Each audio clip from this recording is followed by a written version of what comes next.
नमस्कार बच्चों। आज कक्षा नवमीं की हिंदी विषय के अंतर्गत हम पहले पाठ दो बैलों की कथा के तृतीय भाग में प्रवेश कर रहे हैं। उम्मीद है कि पिछली दो कक्षाओं में जो कार्य आपको दिया गया था वो आपने किया होगा। हमने प्रेमचंद के दो बैलों की कहानी में लेखक परिचय को पढ़ा था, फिर दो बैलों की कहानी के इस पहले भाग को, उसके बाद इस दूसरे अंक को भी हमने पढ़ा। आज हम इसका तीसरा भाग पढ़ेंगे।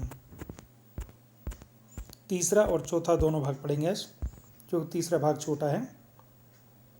जब दोनों बैल गया के यहाँ से भाग करके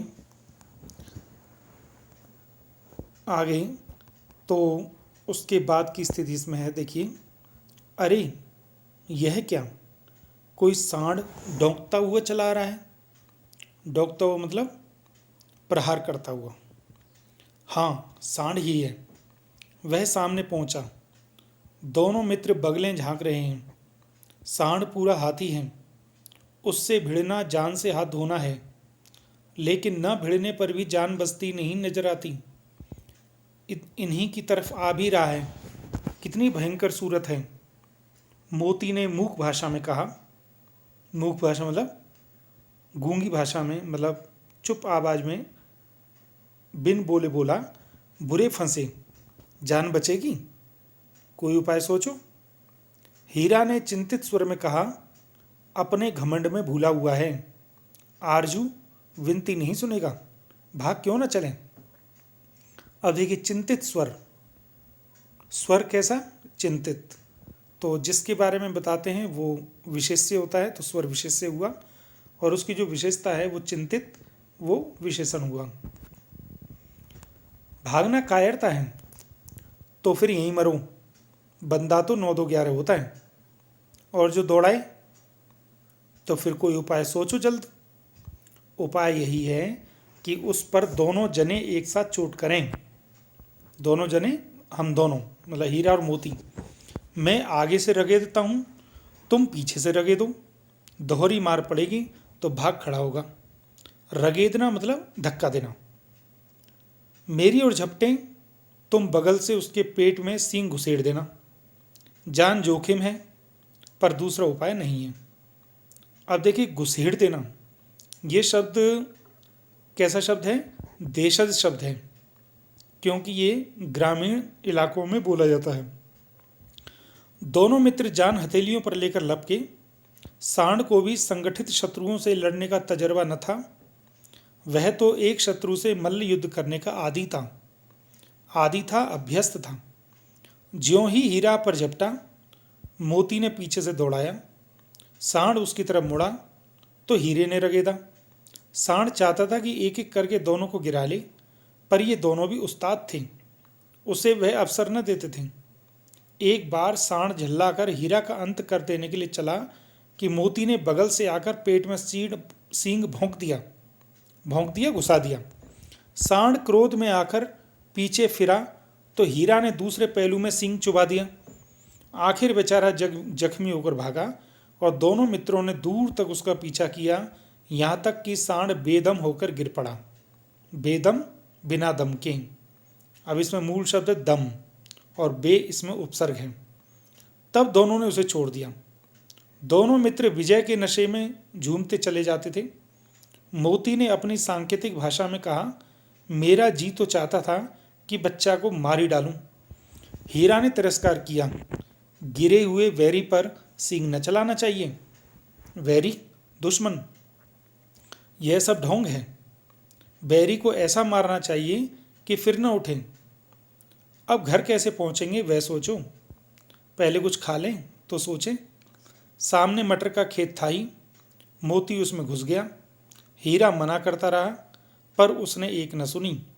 अभी 4 ग्रास खाए थे कि 2 आदमी लाठियां लिए दौड़ पड़े और दोनों मित्रों को घेर लिया। ग्रास मतलब कौर। हीरा तो मेड़ पर था, निकल गया। मेड़ आप जानते हैं, गांव में जो खेत होते हैं, खेतों में पानी रोकने के लिए जो जगह बनाई जाती है वो मेड़ होती है। निकल गया। मोती सींचे खेत में था, उसके खुर कीचड़ में धंसने लगे, न भाग सका, पकड़ लिया। हीरा ने देखा संगी संकट में है तो लौट पड़ा। संगी मतलब दोस्त, फंसेंगे तो दोनों फंसेंगे। रखवालों ने उसे भी पकड़ लिया। प्रातःकाल दोनों मित्र कांजी हाउस में बंद कर दिए गई।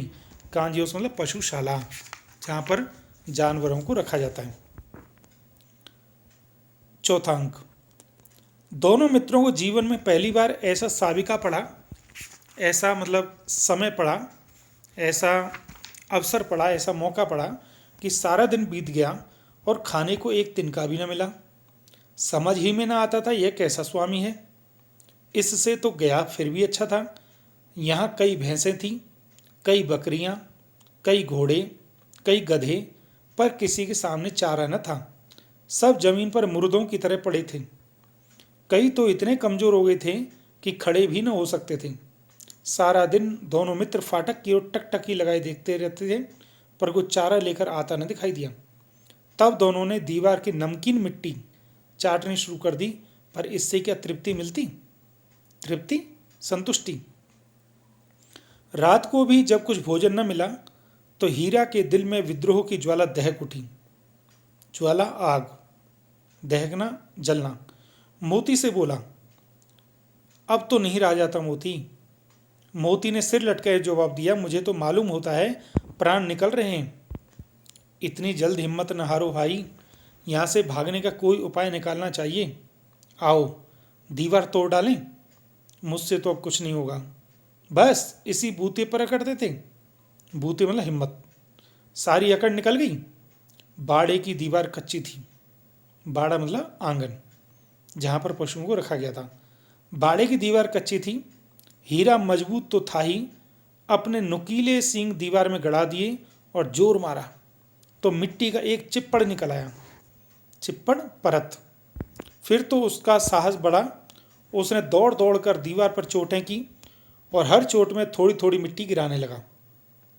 उसी समय कांजी हाउस का चौकीदार लालटेन लेकर जानवरों की हाजिरी लेने निकला। हीरा का उजड्डपन देखकर उसने कई डंडे रसीद दिए और मोटी सी रस्सी से बांध दिया। रसीद दिए मतलब छाप दिए, अर्थात मार दिए। मोती ने पड़े पड़े कहा, आखिर मार खाई, क्या मिला? अपने बूते पर जो जोर तो मार दिया। ऐसा जोर मारना किस काम का कि और बंधन में पड़ गए। जोर तो मारता ही जाऊंगा, चाहे कितने ही बंधन पड़ते जाएं। जान से हाथ धोना पड़ेगा। कुछ परवाह नहीं, यों भी तो मरना ही है। सोचो, दीवार खुद जाती तो कितनी जानें बच जाती। इतने भाई यहाँ बंद हैं, किसी की देह में जान नहीं है। देह मतलब शरीर। 2-4 दिन और यही हाल रहा तो सब मर जाएंगे। हाँ, यह बात तो है। अच्छा तो ला, फिर मैं भी जोर लगाता हूँ। मोती ने भी दीवार में उसी जगह सींग मारा। थोड़ी सी मिट्टी गिरी और फिर हिम्मत बढ़ी। फिर तो वह दीवार में सींग लगाकर इस तरह जोर लगाने लगा मानो किसी प्रतिद्वंदी से लड़ रहा हो। प्रतिद्वंदी, दुश्मन। आखिर कोई 2 घंटे की जोर आजमाइश के बाद दीवार ऊपर से लगभग 1 हाथ गिर गई।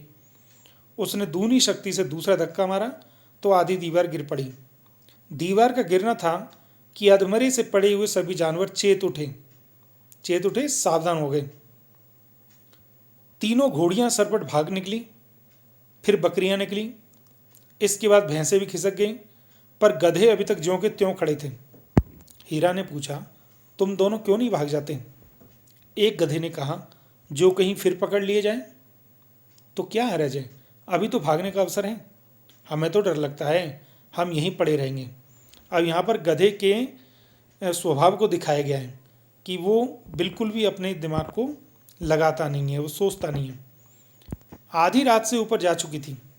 दोनों गधे अभी तक खड़े सोच रहे थे कि भागें या ना भागें, और मोती अपने मित्र की रस्सी तोड़ने में लगा हुआ था। जब वह हार गया तो हीरा ने कहा, तुम जाओ, मुझे यहीं पड़ा रहने दो, शायद कहीं भेंट हो जाए। मोती ने आंखों में आंसू लाकर कहा, तुम मुझे इतना स्वार्थी समझते हो हीरा? हम और तुम इतने दिनों तक एक साथ रहे हैं, आज तुम विपत्ति में पड़ गए हो तो मैं तुम्हें छोड़कर अलग हो जाऊं? हीरा ने कहा, बहुत मार पड़ेगी, लोग समझ जाएंगे यह तुम्हारी शरारत है? मोती गर्व से बोला। गर्व, अभिमान, स्वाभिमान, अहंकार। जिस अपराध के लिए तुम्हारे गले में बंधन पड़ा, उसके लिए अगर मुझ पर मार पड़े तो क्या चिंता? इतना तो हो ही गया कि 9-10 प्राणियों की जान बच गई। वे सब तो आशीर्वाद देंगे। यह कहते हुए मोती ने दोनों गधों को सींगों से मार मार कर बाड़े के बाहर निकाला और तब अपने बंधु के पास आकर सो रहा। भोर होते ही मुंशी और चौकीदार तथा अन्य कर्मचारियों में कैसी खलबली मची, इसके लिखने की जरूरत नहीं। बस इतना ही काफ़ी है कि मोती की खूब मरम्मत हुई और उसे भी मोटी रस्सी से बांध दिया गया।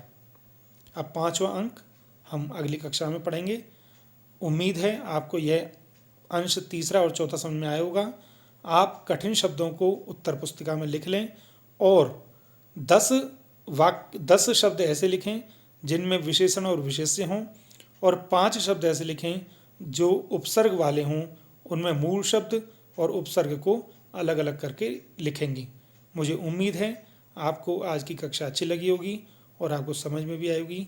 जय भारत, जय हिंद।